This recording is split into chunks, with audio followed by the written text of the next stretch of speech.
ফামা লানা ফিহা ইয়া রাসূলুল্লাহ, ওগো আল্লাহর রাসূল, আমরা যারা কোরবানি আদায় করব, কোরবানি আমরা যারা করব, আমাদের কি লাভ হবে, আমাদের জন্য কি রয়েছে বলেন। আল্লাহর রাসূল সাল্লাল্লাহু আলাইহি ওয়াসাল্লাম বললেন, তোমরা যারা খালেস নিয়তে সঠিকভাবে কোরবানি আদায় করবে, তোমাদের জন্য কোরবানি পশুর প্রত্যেক পশমের বিনিময়ে আল্লাহ তাআলা সওয়াব দিয়ে দিবেন।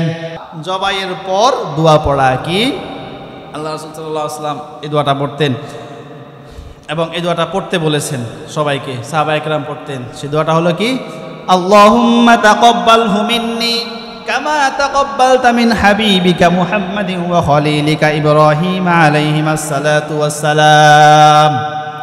বলে, আল্লাহ তুমি আমার থেকে, আমাদের পক্ষ থেকে এই কোরবানি তোমার জন্য কবুল করে নাও, যেমন কবুল করেছো তোমার হাবিব মুহাম্মদ ও তোমার খলিল ইব্রাহিম আলাইহিস সালামের কোরবানি। সুবহানাল্লাহ। সম্মানিত ভাইরা, গত জুমায় যায়েদ ইবনে আরকাম রাদিয়াল্লাহু তাআলা আনহু এর যেই হাদিসটি দিয়ে আমরা শেষ করেছি, আজকের জুমায় আমরা ওই হাদিসটি দিয়েই শুরু করব ইনশাআল্লাহ। সম্মানিত হাজিরিন, কোরবানি ও ঈদুল আজহা সম্পর্কে আল্লাহ রাসূল সাল্লাল্লাহু আলাইহি ওয়াসাল্লামকে জিজ্ঞাসা করা হলো। হাদিসের ভাষায়, মা হাযিহিল আযাহি ইয়া রাসূলুল্লাহ, আল্লাহর হাবিব সাল্লাল্লাহু আলাইহি ওয়াসাল্লামকে জিজ্ঞাসা করা হলো, ওগো আল্লাহর হাবিব, এই যে আমরা আজহা, ঈদুল আজহা, কোরবানি এগুলো আদায় করি, আসলে এগুলো কি আমাদেরকে বলেন। আল্লাহর রাসূল সাল্লাল্লাহু আলাইহি ওয়াসাল্লাম সাহাবাদেরকে উদ্দেশ্য করে উত্তর দিলেন, সুন্নাতু আবিকুম ইব্রাহিম, এগুলো হলো তোমাদের পিতা, মুসলিম জাতির পিতা হযরত ইব্রাহিম আলাইহিস সালাতু ওয়াস সালামের সুন্নাত। সুবহানাল্লাহ পড়েন। তাহলে আমরা যে ঈদুল আজহা কোরবানি আদায় করব, এগুলো মূলত ইব্রাহিম আলাইহিস সালাতু ওয়াস সালামের সুন্নাত। প্রিয় ভাইয়েরা, তো বিভিন্ন বিষয়ে কোরবানির গত জুমায় আলোচনা করেছি, আজকেও করব। আজকে গুরুত্বপূর্ণ একটি বিষয়, সেটা হচ্ছে কোরবানি কে করবে। খুব ভালো করে মনোযোগ দেন। কোরবানি আদায় করবে কে, কার উপরে কোরবানি ওয়াজিব। কয়েকটা পয়েন্ট মনে রাখলেই এটা আপনাদের মনে থাকবে। সেটা হচ্ছে, এক নাম্বার প্রাপ্তবয়স্ক। বলেন, এক নাম্বার প্রাপ্তবয়স্ক, মানে সে বালেগ। না বালেগের উপরে কোরবানি ওয়াজিব হয় না। দুই নাম্বারে সে সুস্থ মস্তিষ্ক সম্পন্ন, অর্থাৎ সে মানসিক ভারসাম্যহীন না, সে সুস্থ সবল মানুষ, পাগল না। তাহলে এক নাম্বার কি বলেন, বালেগ, প্রাপ্তবয়স্ক। দুই নাম্বার সুস্থ মস্তিষ্ক সম্পন্ন। তিন নাম্বার, চার নাম্বার হলো মুকিম মুসলিম। মুকিম হলো কে, যে মুসাফির না, কারণ মুসাফিরের উপরে কোরবানি ওয়াজিব হয় না। মুসাফির তো বুঝেন নাকি, অর্থাৎ যে সফররত আছে 13 দিনেরও কম, সে সফরের নিয়ত করে বের হয়েছে আর 48 কিলোমিটার দূরে, সে হলো কি, মুসাফির। তাহলে এই মুসাফিরের উপরে কোরবানি কি হয় না, ওয়াজিব হয় না। তাহলে প্রাপ্তবয়স্ক এবং সুস্থ মস্তিষ্ক এবং মুকিম মুসলিম, ব্যাস। এই মানুষ যদি এমন এই শর্তগুলো পাওয়া যায়, এমন একজন মানুষ যদি কোরবানির নির্ধারিত যেই সময়, অর্থাৎ ঈদের দিন পরে আরও 2 দিন, আরবি 12 তারিখ সূর্য ডুবার আগ পর্যন্ত, এই সময়ের মধ্যে যদি এই মানুষগুলো, যে শর্ত বলা হয়েছে, এই মানুষগুলো এই সময়ের মধ্যে যদি নেশাব পরিমাণ অর্থের মালিক হয়। নেশাব কি, জাকাতের নেশাব যেটা, সেটা 52.5 তোলা রূপা, ঠিক আছে না। এখন বাজারে সম্ভবত 68,000 66,000 এরকম দাম হয়। তাহলে এই পরিমাণ অর্থ যদি কারো থাকে, কোরবানির যে নির্ধারিত 3 দিন সময় আছে, এই সময়ের মধ্যে যদি এই পরিমাণ অর্থ কারো থাকে, উপরের শর্তগুলো তার মধ্যে পাওয়া যায়, তার উপরে কোরবানি কি, ওয়াজিব। এবার একটু চিন্তা করেন তো, আমাদের সমাজে দেখবেন যে এই বিবেচনায় যাদের উপরে কোরবানি ওয়াজিব এরকম অনেক মানুষের কোরবানি দেয় না, ঠিক না? আবার কেউ কি করে, ওই নিজের নামে কোরবানি ওয়াজিব বাবার নামে দেয়, কি বলেন ঠিক না? মায়ের পক্ষ থেকে দেয়, উনি পৃথিবীতে নাই তার পক্ষ থেকে দেয়। হ্যাঁ দিতে পারেন, আপনার অনেক টাকা আছে, নিজেরটা আদায় করার পরে আপনি আপনার 14 গোষ্ঠী সবার পক্ষ থেকে দেন, কোনো নিষেধ নাই। আল্লাহ রাসূলের পক্ষ থেকে একটা দেন, আপনার প্রিয় ভালোবাসার মানুষদের পক্ষ থেকে দেন, কোনো সমস্যা নাই। তবে আপনি যদি আপনার উপরে যদি কোরবানি ওয়াজিব হয়ে থাকে তাহলে তো অবশ্যই আপনি আগে আপনারটা আদায় করা ওয়াজিব। এখন নিজেরটা আদায় না করে কি করে আরেকজনেরটা আদায় করতে যায়, একেবারে একটা বোকামি, তাই মনে রাখবেন। কিন্তু বলে আমি তো কোরবানি দিছি না, বাবাকে টাকা দিছি না। তা বাবাকে আপনি টাকা দিয়েছেন 10,000, এখন বাবা কোরবানি দিয়েছেও আরেকজনের পক্ষ থেকে, পরিবারে 4-5 জন মিলে এক নামে কোরবানি দিয়েছে, অথচ 4 জনের মধ্যে দেখা গেছে 3 জন বা 4 জনের উপরেই কোরবানি ওয়াজিব। কি বলে, এটা হয় না? আপনি টাকা দিয়েছেন ঠিক, টাকা তো গত মাসেও দিয়েছেন, তার আগের মাসেও দিয়েছেন, তো বাবাকে আপনি টাকা দিবেন, দিতে পারেন, কোনো সমস্যা নাই। কিন্তু আপনি বাবাকে টাকা কিছু দিয়ে বলেন যে আমার কোরবানি হয়ে গেছে, নাউজুবিল্লাহ, এই কথা বলার কোনো সুযোগ নাই। কোরবানি আপনার উপরে যদি ওয়াজিব হয়ে থাকে আপনাকেই কোরবানি দিতে হবে। যে আপনার বাবার উপরে ওয়াজিব হয়ে থাকে তিনিও দিতে হবে, আপনার স্ত্রীর উপর ওয়াজিব তিনিও দিতে হবে। কথা বুঝতে পেরেছেন? আল্লাহ আমাদেরকে এটা আমল করার তৌফিক দিক, বলেন আমিন। এবার জিজ্ঞাসা করেন যে আমরা কোরবানি দিলে কি হবে? আল্লাহ রাসূল সাল্লাল্লাহু আলাইহি ওয়াসাল্লাম বলেন, সাহাবায়ে কেরাম রাসূল সাল্লাল্লাহু আলাইহি ওয়াসাল্লামকে জিজ্ঞাসা করলেন, ফামা লানা ফিহা ইয়া রাসূলুল্লাহ, ওগো আল্লাহর রাসূল, আমরা যারা কোরবানি আদায় করব, কোরবানি আমরা যারা করব, আমাদের কি লাভ হবে, আমাদের জন্য কি রয়েছে বলেন? আল্লাহ রাসূল সাল্লাল্লাহু আলাইহি ওয়াসাল্লাম বললেন, তোমরা যারা খালেস নিয়তে সঠিকভাবে কোরবানি আদায় করবে, তোমাদের জন্য প্রত্যেক পশমের কোরবানি পশুর প্রত্যেক পশমের বিনিময়ে আল্লাহ তাআলা সওয়াব দিয়ে দিবেন।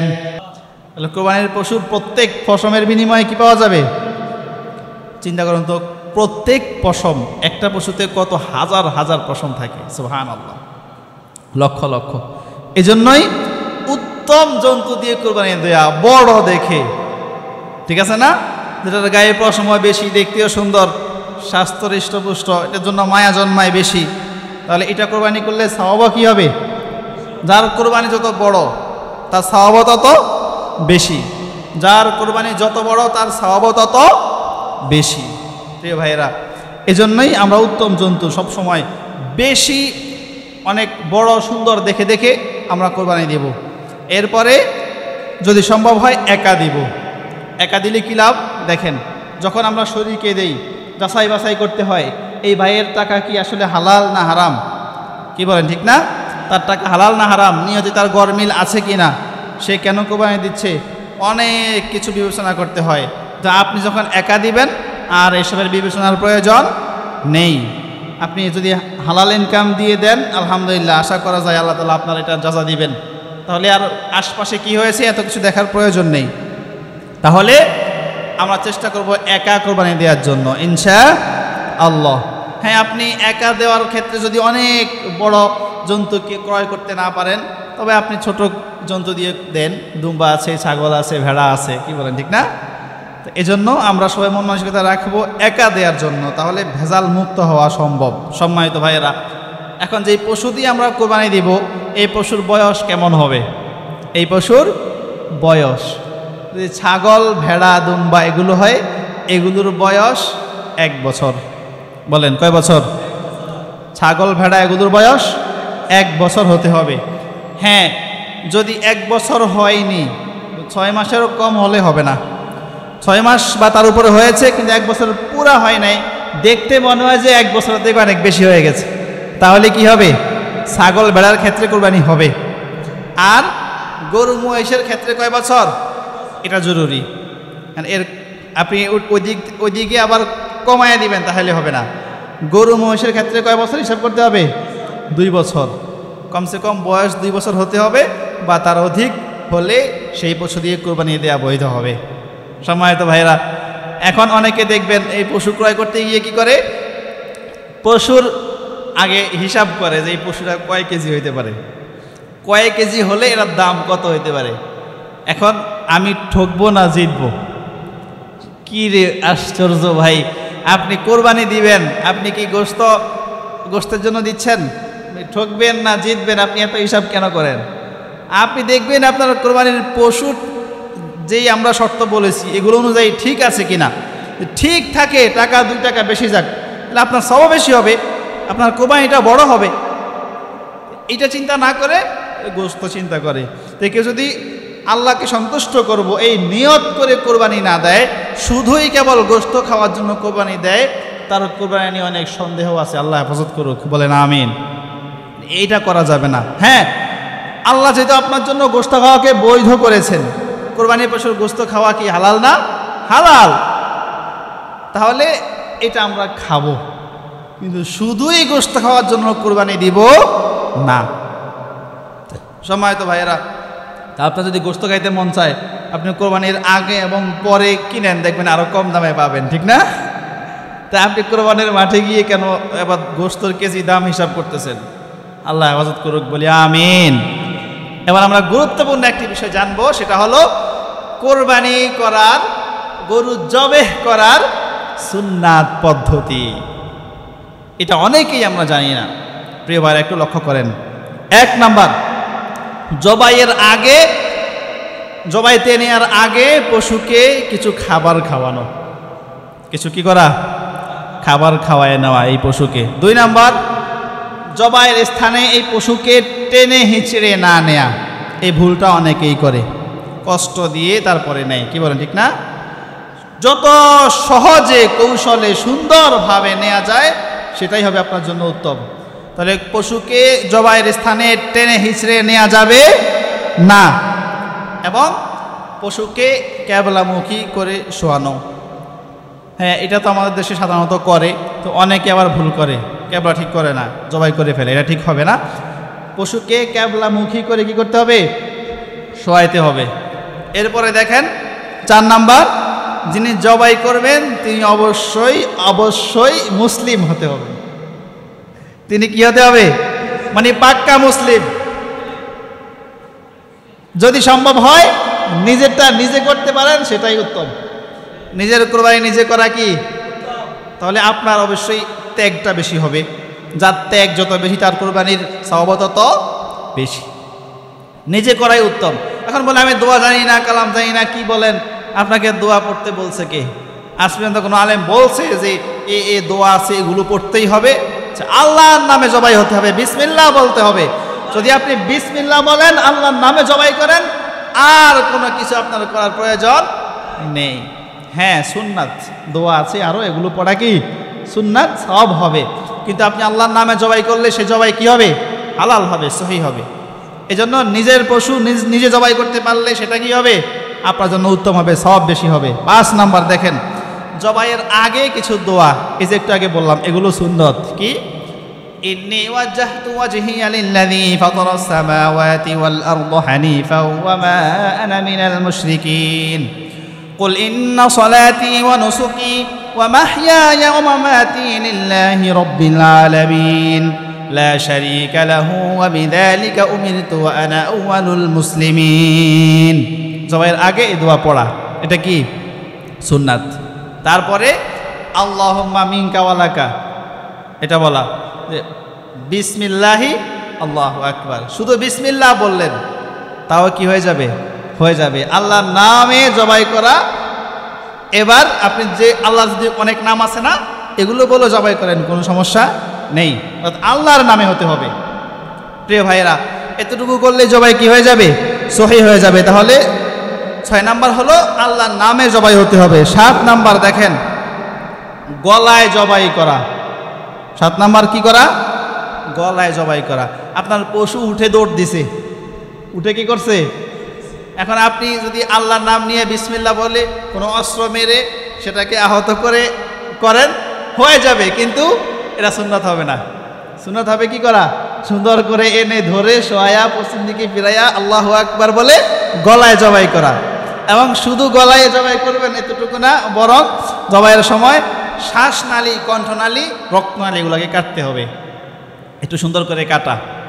এখন একটু সুন্দর করে কাটতে গিয়ে অনেকে কী করে জানেন, ডাইনে ভামে দুইটা রগ আছে না, এগুলো কাটবেন একটু সুন্দর করে, একটু পোছায় কাটবেন, সব ঠিক আছে। কিন্তু অনেকে এই ছুরির আগা দিয়ে দেখবেন যে ভিতরে এরকম করে কষ্ট দেয়। এইটা মোটেও করা যাবে, এটা করার মধ্যে কোনো ফায়দা নাই, এটা করার মধ্যে কোনো কি নাই, ফায়দা নাই। বরং আরও পশুকে বেশি কষ্ট দেওয়া হয়। পশুকে যত কম কষ্ট দিয়ে জবাই করা যায়, আল্লাহ রাসূল সাল্লাল্লাহু আলাইহি ওয়াসাল্লাম বলছেন যে তোমরা আগে ছুরিকে ভালো করে ধারালো করে নাও, ভালো করে ছুরিকে প্রস্তুত করে নাও, যেন অল্প সময়ে কি করা যায়, কাটা যায়। পশুকে যত কম কষ্ট দিয়ে জবাই করা যায়। প্রিয় ভাইয়েরা, এরপরে 10 নাম্বার হলো মাথা আলাদা করা যাবে। এটা গরুতে সাধারণত খুব একটা হয় না, ওই হাঁস মোরগ জবাই করতে গেলে মাশাআল্লাহ কি বলেন, এটা হয় না? এটা হয়। জবাই করতে গেলে এই কল্লা আলাদা না করা এটা সুন্নাত। আলাদা করলে যে সমস্যা মানে খাওয়া যাবে না তা না, কিন্তু আলাদা না করা কি সুন্নাত। কারণ হাঁস মোরগ জবাই করতে গেলে তো আমাদের মাশাআল্লাহ মা বোনদের অনেকেই কল্লা হাতে চলে আসে, এই জন্য একটু সতর্ক করে থেকে জবাই করতে হবে। আল্লাহ আমাদেরকে তৌফিক দিক, বলেন আমিন। 11 নাম্বার জবাইয়ের পর দোয়া পড়া। কি আল্লাহ রাসূল সাল্লাল্লাহু আলাইহি ওয়াসাল্লাম এই দোয়াটা পড়তেন এবং এই দোয়াটা পড়তে বলেছেন সবাইকে, সাহাবায়ে কেরাম পড়তেন। সেই দোয়াটা হলো কি, আল্লাহুম্মা তাকাব্বালহু মিন্নি কামা তাকাব্বালতা মিন হাবিবিকা মুহাম্মাদিন ওয়া খলিলিকা ইব্রাহিম আলাইহিমাস সালাতু ওয়াস সালাম। বলে আল্লাহ তুমি আমার থেকে, আমাদের পক্ষ থেকে এই কোরবানি তোমার জন্য কবুল করে নাও, যেমন কবুল করেছো তোমার হাবিব মুহাম্মদ ও তোমার খলিল ইব্রাহিম আলাইহিস সালামের কোরবানি। সুবহানাল্লাহ, আল্লাহু আকবার। তাহলে এই আমাদের কোরবানি কবুল হওয়ার জন্য এই দোয়াটা করা, দেখুন দোয়াটা কত সুন্দর, কি বলেন ঠিক না? এই যে বলছি এটা পড়া জরুরি না, আপনার কোরবানি হবে ঠিক, কিন্তু এই দোয়াটা পড়ার ফজিলত, দোয়াটা কত সুন্দর।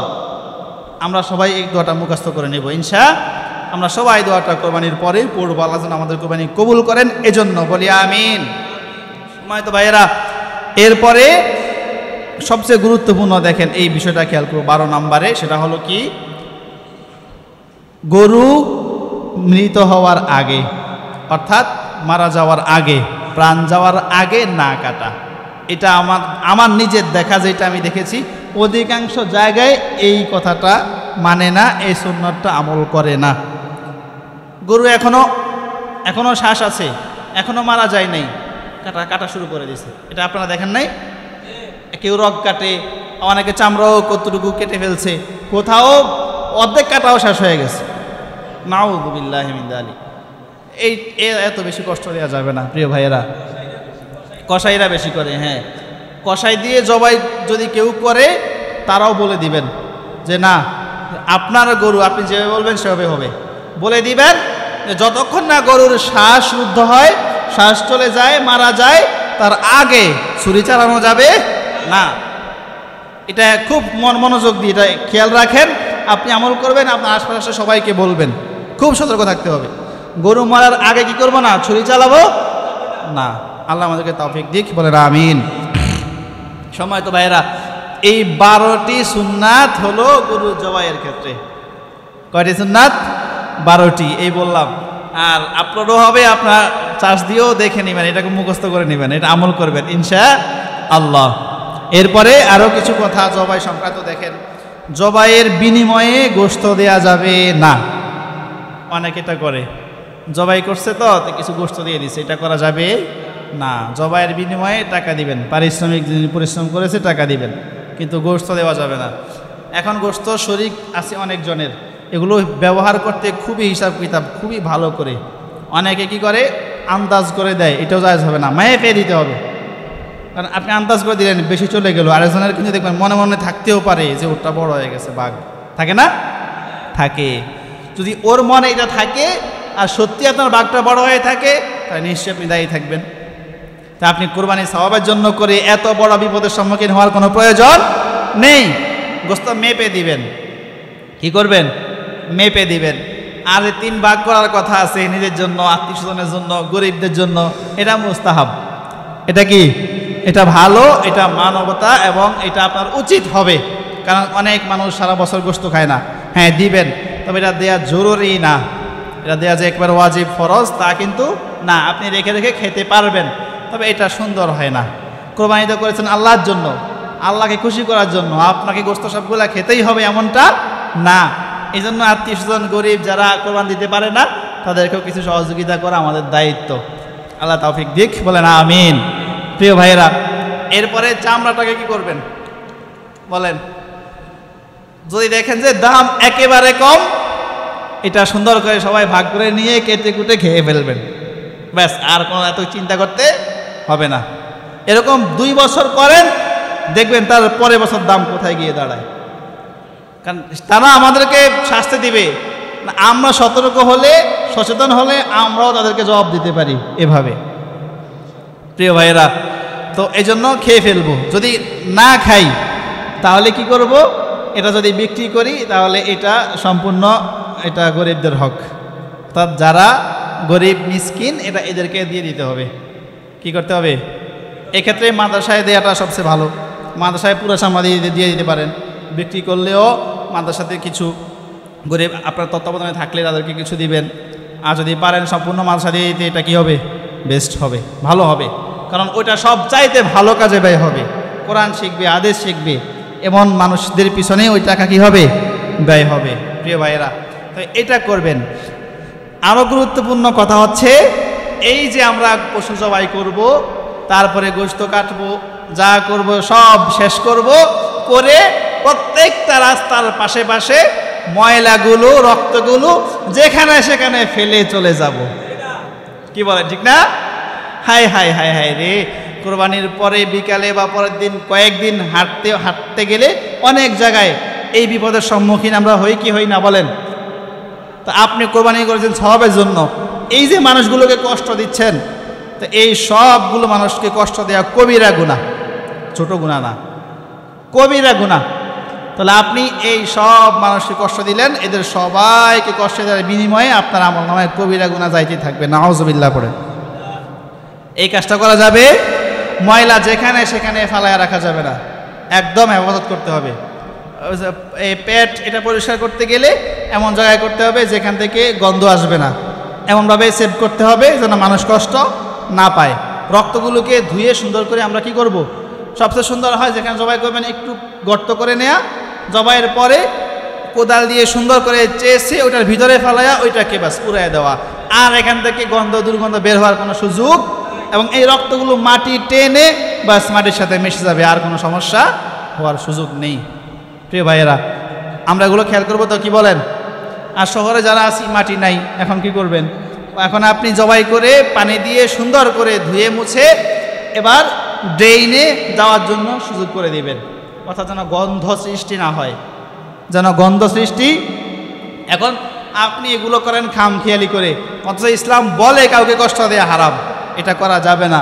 আপনি নিজে খামখেয়ালি করে করছেন, ওইদিকে দুষ্ট লোককে আপনি কথা বলার সুযোগ তৈরি করে দিয়েছেন। তারা বলে কোরবানির দিন হলো কি, এরা দূষণ তৈরি করে, এরা খাদ্য সংকট তৈরি করে। নাউজুবিল্লাহ পড়ে। কিছু ভদ্রলোক আছে নাকি এরকম বলেন? এর ভদ্র না, আমি ভদ্র বলে আসলে এটা আমার মনে হয় আমি ভুল করছি, আসলে এরা অভদ্র। কি বলে, ঠিক না? অভদ্র, জ্ঞানহীন, মূর্খ। বলে কেন? তুমি যে বললা এই যে এটা কি বলে, এটা পশু হত্যা, তারপরে কি বলে এটা নাকি জীব হত্যা, এটা একটা মানে অন্যায়, তারপরে বলে এত পশু একসাথে জবাই করা এটা কেমন, এটা খাদ্য সংকট। এই বলদের জিজ্ঞাসা করেন, আজকের বিজ্ঞানের এই যুগে বিজ্ঞান গবেষণা করেছে প্রত্যেকটা গাছপাতা, প্রত্যেকটা লতা পাতা, শাক সবজি, প্রত্যেকটার জীবন আছে। কি বলেন, আছে না? একে জিজ্ঞাসা করেন তুই খাস কি, এরা জিজ্ঞাসা করেন তুই কি খেয়ে বেঁচে আছিস বল। মানে মাথা নষ্ট, এরা কি যে বলে। যারা নাস্তিক, বুঝবেন, যারা নাস্তিক এরা একটাও সুস্থ মানুষ না, সব অসুস্থ। হ্যাঁ, অন্য ধর্মাবলম্বী যারা, তারাও স্রষ্টা বিশ্বাস করে, মত পার্থক্য আছে। কেউ বলে অনেক বেশি, আমাদের স্রষ্টা কয়জন? একজন। কেউ অনেকজন, মানে এই যুক্তি সে যুক্তি দেয়, তারপরে স্রষ্টা বিশ্বাস করে, পরকাল বিশ্বাস করে। কিন্তু এই নাস্তিক যারা, এরা এত পাগল, এরা এগুলা কিচ্ছুই বিশ্বাস করে না। মানে এই জাতীয় লোকদেরকে কথা বলার সুযোগ করে দেওয়া যাবে না। এটা তো সামনে পাইলেই থাপড়াইবেন। আর এদেরকে কথা বলার কোনো সুযোগ করে দেওয়া যাবে না। ময়লা আমরা যেখানে সেখানে ফেলবো না ইনশাআল্লাহ। এটা আল্লাহ আমাদের জন্য হালাল করেছেন। আমরা বেঁচে থাকতে হলে আমাদেরকে খেতেই হবে। যে বলে সেও খায়, সে মাছ খায় না, সে হাঁস মোরগ গোস্ত এগুলো কিছু খায় না। আচ্ছা আমি বললাম আচ্ছা ঠিক আছে বুঝলাম সে খায় না, শাক সবজি এগুলো যে খায় এগুলোর প্রাণ নাই। আশ্চর্য কথাবার্তা বলে এরা। আল্লাহ হেদায়েত দিক, বলেন আমিন। এই জন্য ভাইয়েরা ওদেরকে কথা বলার সুযোগ করে দেয়া যাবে না। সর্বশেষ ঈদুল আজহার 14টি সুন্নত আপনাদেরকে শোনাবো, একটু আমলের নিয়তে শুনেন। প্রিয় ভাইয়েরা, আমরা ঈদের দিন তো সবাই হাসি আনন্দ করব, এর মাঝেই অনেকগুলো সুন্নত আমরা আমল করতে পারি। দেখেন, 1 নাম্বার সুন্নত ঘুম থেকে তাড়াতাড়ি ওঠা। বলেন ঘুম থেকে তাড়াতাড়ি ওঠা। 2 নাম্বার মেসওয়াক করা। 3 নাম্বার গোসল করা। আমরা তো সব সময় গোসল করি, ঈদের দিন ভালো করে করি, কিন্তু ঈদের দিন আজকে ভালো করে মসজিদে যাব এবং আরও অনেক কিছু করতে হবে, এই জন্য সুন্দর করে গোসল করি না। ঈদের দিন গোসল করা সুন্নাত, আমরা এজন্য গোসল করব। নিয়তে একটু পরিবর্তন নিয়ে আসবেন আর দেখবেন যে আপনার প্রত্যেক মুহূর্তে মুহূর্তে প্রত্যেকটা কাজের সাথে সাথে সুন্নাতের আমলের সওয়াব হয়ে যাবে। সুবহানাল্লাহ। প্রিয় ভাইয়েরা, আমরা গোসল করব কি হিসাবে বলেন? সুন্নাত হিসাবে। উত্তম পোশাক পরব সুন্নাত সেই হিসাবে। তারপরে 5 নম্বরে সাজসজ্জা করব। কি করব? সুন্নাতি লিবাস পরব। আমার যেটুকু সামর্থ্য আছে এতটুকুর মধ্যেই যেটা সুন্দর আমি সেটা পরিধান করব। খুশবুর ব্যবহার করব, অর্থাৎ আতর, সেন্ট। আল্লাহ রাসূল সাল্লাল্লাহু আলাইহি ওয়াসাল্লামের প্রিয় বস্তুর মধ্যে এটা একটা আতর। আমরা সবাই আতর কিনবো এবং ঈদের দিনে আতর লাগাবো, বলেন ইনশাআল্লাহ। এগুলো সব সুন্নাত। আমরা তো খুশবু সবাই ব্যবহার করি, কি বলেন ঠিক না? যে আমার শরীর থেকে ঘ্রাণ আসবে এটা মনে করে ব্যবহার করি না, এটা সুন্নাত, এজন্য আমরা ব্যবহার করবো ইনশাআল্লাহ। তারপরে 7 নম্বরে হলো ঈদুল আজহার সময় কিছু না খেয়ে মসজিদে আসা। সকাল থেকে কিছু না খাওয়া, কোরবানির গোশত দিয়ে খাওয়া কি করা? শুরু করা। আর যদি ঈদুল ফিতরের হয় তাহলে কিছু মিষ্টি জাতীয় খেয়ে তারপরে মসজিদে আসা, এটা হলো সুন্নাত।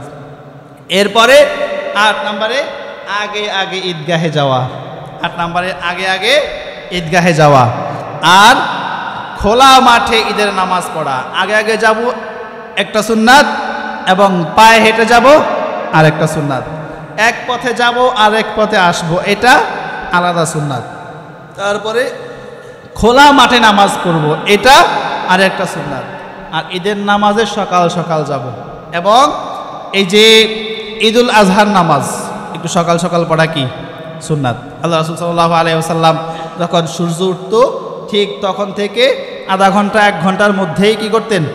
ঈদুল আজহার নামাজ পড়তেন। আর ঈদুল ফিতরের নামাজ একটু দেরি করে পড়া সুন্নাত, মানে অনেক দেরি না কিন্তু। আবার এখানে যদি আধা ঘন্টা 1 ঘন্টা হয় সেখানে 1.5 ঘন্টা হবে, সর্বোচ্চ 2 ঘন্টা এরকম, অর্থাৎ এর বেশি না।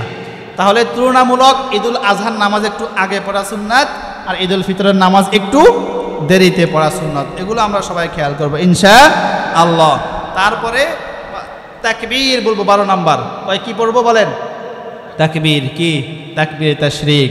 আল্লাহু আকবার, আল্লাহু আকবার, লা ইলাহা ইল্লাল্লাহ, আল্লাহু আকবার, আল্লাহু আকবার, ওয়ালিল্লাহিল হামদ। এটা পড়বো।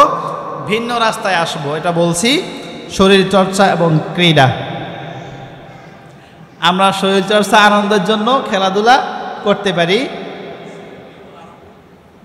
হ্যাঁ হ্যাঁ, এটা গত সময় বলছি, সিয়ামি আরাফা। আরাফার দিনের রোজা 9 তারিখ। জিলহজ মাসের কয় তারিখ? 9 তারিখ। এখন 9 তারিখ আমাদের দেশে, আবার আরবের সাথে আমাদের সময় যেহেতু মিল নেই, অনেকে 8 তারিখের কথা বলে। তো সহজ হলো 8 তারিখ 9 তারিখ 2টা রেখে দিবেন, ব্যাস। 8 তারিখ 9 তারিখ 2টা, ঈদের আগের 2 দিন। আমার কথা বুঝে আসছে? এটা সুন্নাত। গত জুমায় তো আরাফার কথা বলেছি, যাই হোক। তাহলে এই হলো ঈদের দিনের সুন্নতগুলো। এখন আমরা শরীরচর্চা করব। খেলাধুলা সম্পর্কে জায়েজ পদ্ধতি, এটা উসুল মনে রাখেন, সারা জীবন খেলবেন, কোনো গুনাহ হবে না।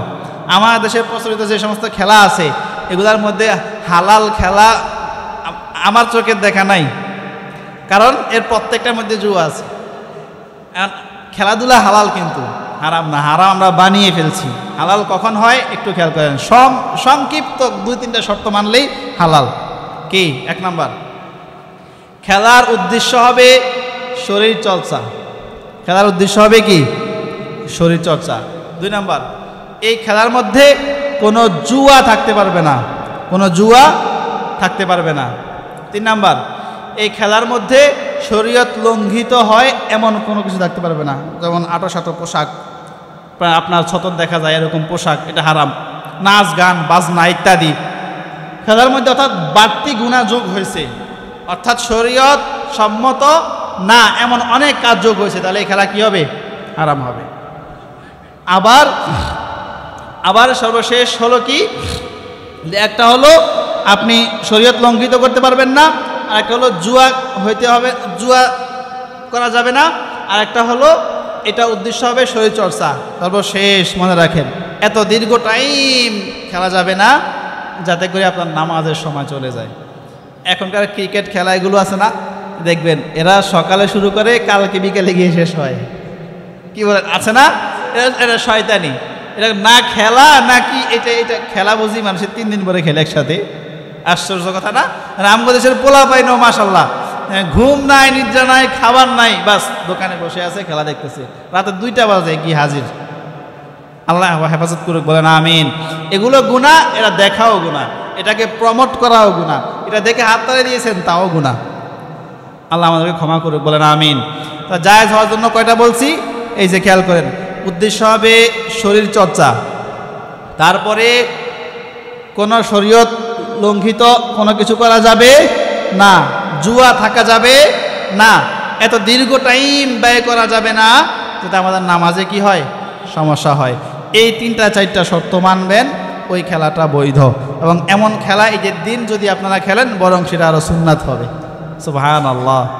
আল্লাহ আমাদেরকে এগুলো আমল করার তৌফিক দিক, বলেন আমিন। প্রিয় ভাইয়েরা, ঈদুল আজহাকে দেখেন, ঈদুল আজহা কেন বলা হয়?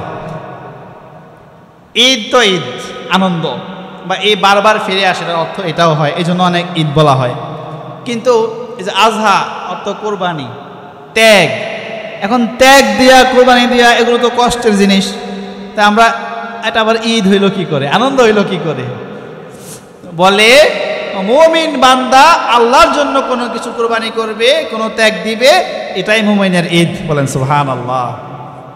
তাহলে এই জন্য আমরা ঈদে আনন্দ করব, প্রস্তুতি নিব, আমাদের যা কিছু করব সবগুলোর মাঝে উদ্দেশ্য হবে একমাত্র আল্লাহর রাজি খুশি। আল্লাহ আমাদেরকে তৌফিক দিক, বলেন আমিন।